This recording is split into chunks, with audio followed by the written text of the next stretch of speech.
আসসালামু আলাইকুম। ফাজালে নামাজ হইতে পড়াইতেছে, তাই বিভিন্ন দৃষ্টান্ত দ্বারা হুজুর সাল্লাল্লাহু এই বিষয়টিকে বোঝাবার চেষ্টা করিয়াছিলেন যে পাপ মোচনের ব্যাপারে নামাজের একটি গুরুত্বপূর্ণ ভূমিকা রইয়াছে।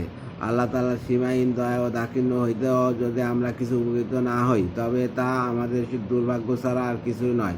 আমরা প্রতিনিয়ত গুনাহ ও আল্লাহর নাফরমানিতে লিপ্ত থাকি, যার পরিণামে আমাদের শাস্তির যোগ্যই ছিলাম বটে।